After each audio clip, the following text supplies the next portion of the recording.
People sometimes hear our story and they assume that our decision to have a third child may have come from courage or optimism or faith that everything would somehow work out.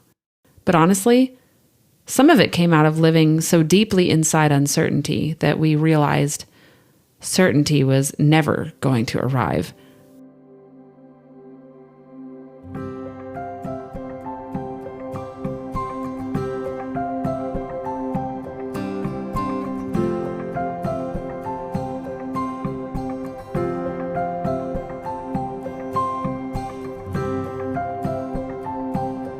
When I was probably 8 or 9 months along with Ellie, my husband and I did think about it. What if we don't carry all the way to term? What if she doesn't get to come home with us? Do we want to try again? Do we want to do it sooner rather than later? Do we open ourselves up to potential loss or more of the same news? Do we even want to go there? And I think we mostly decided even then that we did want to keep moving forward, even if we did lose Ellie. But it was definitely written in pencil. By the time we started actually talking about a third baby, we already had one healthy child and one medically complex child. And anyone who's lived this life knows that it's not a small thing. Medical parenting doesn't just add appointments. It changes the emotional structure of your home. It changes how you think about the future, how you spend your time, how you carry things like fear or your energy level, or how you imagine surviving. And yet, somewhere in the middle of all that, we still found ourselves wondering if there might be another child meant to join our family.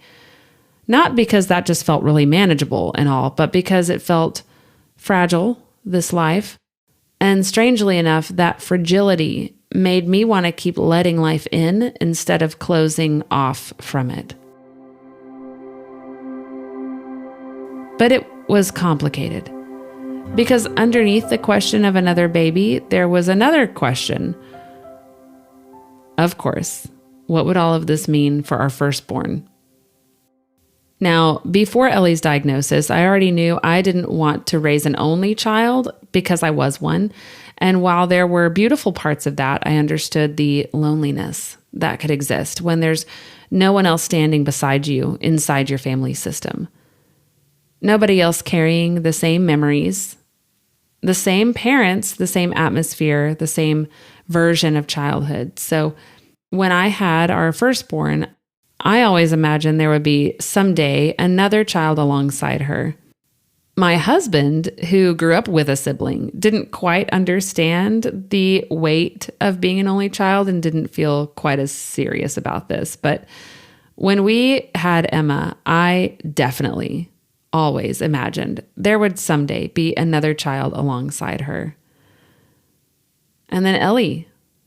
At first, I felt like she was the answer. Emma would have a sister, this built-in companion, this peer. But halfway through that pregnancy, everything changed, and her diagnosis altered the shape of our family forever. I realized something painful.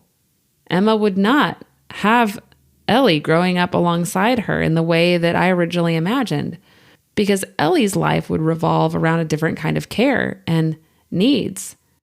If she even survived childhood, it would revolve around therapies and hospitalizations and supports and uncertainty. And that didn't make her life less beautiful or less valuable. She's deeply loved in every way, but it does change the dynamic that I was imagining. And that's just reality.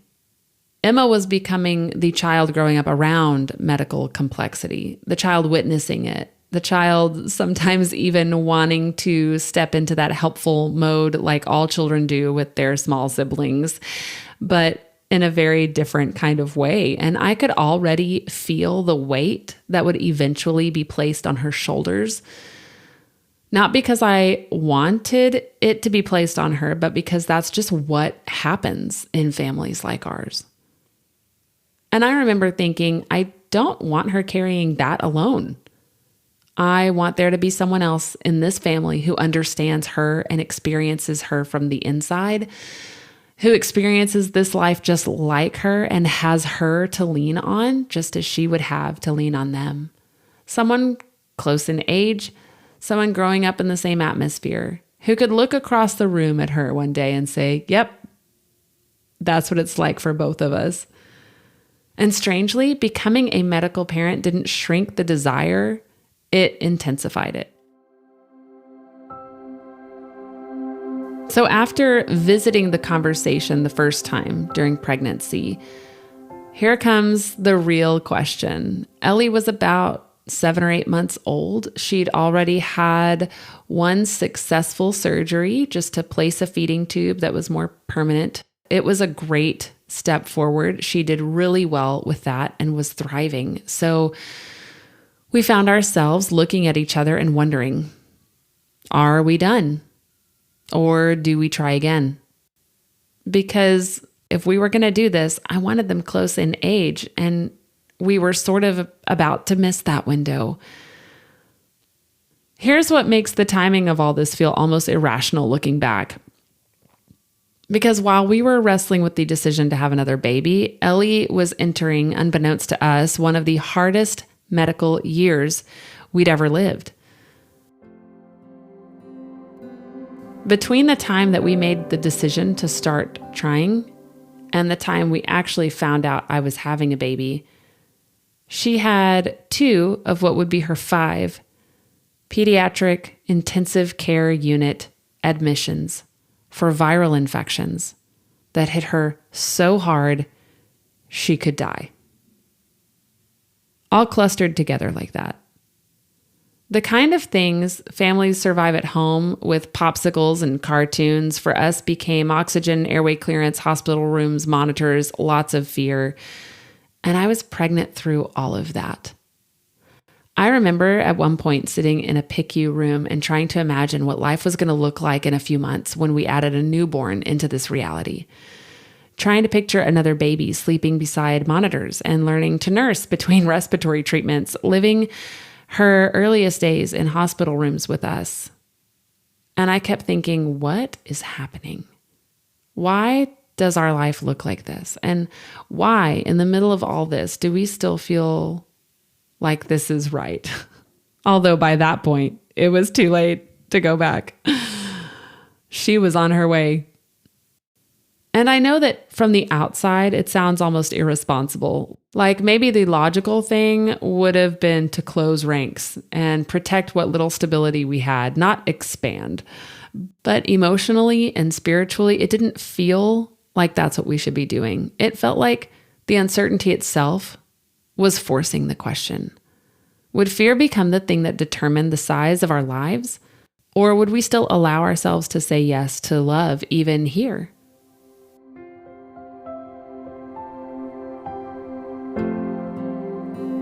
I think becoming Ellie's mom changed the way I understand some things about life in general, because when you parent a medically complex child, you lose the illusion that tomorrow is guaranteed.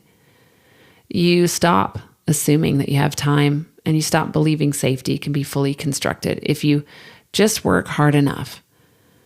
You realize control is incredibly limited, and once you truly understand that, you have a choice. You can spend the rest of your life trying to avoid pain, or you can keep letting yourself open up anyway. Keep building, keep hoping. And for us, another baby started to represent something deeper than simply growing our family. It became this act of refusing to let fear have the final say. It's not denial. It's not pretending hard things aren't real. We knew exactly how hard this life was that we were living, and we were living it every day. But we also knew something else.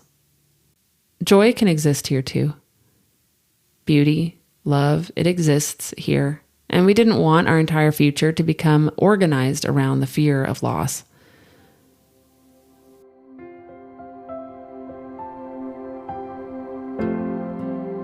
Honestly, the pregnancy of baby number 3 did not exactly arrive peacefully either, because apparently uncertainty likes consistency.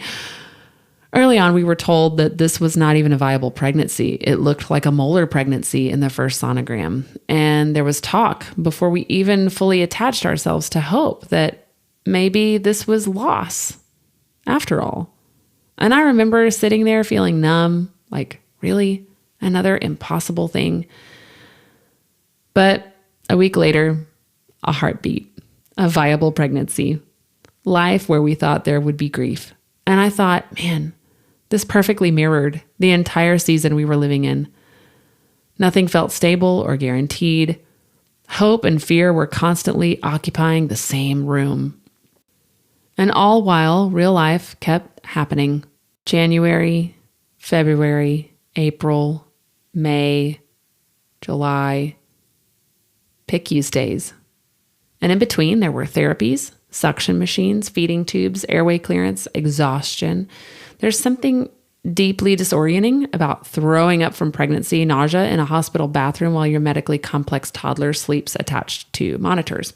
You start to feel like you're living two parallel realities at once. One is filled with new life and baby showers and plans. The other is constantly confronting fragility and the possibility of separation. And somehow you're supposed to emotionally hold all that at the same time. And I just kept wondering, how do I divide myself between a newborn and a child this intense? What happens if Ellie is inpatient again? What happens if both need me in completely different ways simultaneously? And the truth is, I really never felt a comforting answer to that. And I've lived that very moment by this point many times, and there's really not an easy way to deal with it. Looking back now, I think the clearest way I can explain it is this. I did not have another baby because it felt safe. I had another baby because Luke and I realized safety was not the promise to begin with. And once that illusion is shattered, you no longer want fear making all your choices for you. We wanted Emma to have someone beside her, someone to remain open to life, and we wanted to believe that sorrow and joy could coexist in the same home. And maybe most of all, we wanted to keep becoming people who could still say yes after heartbreak, not because it's easy or even a magic wand to fix things, but because closing ourselves off felt like a different kind of loss in and of itself.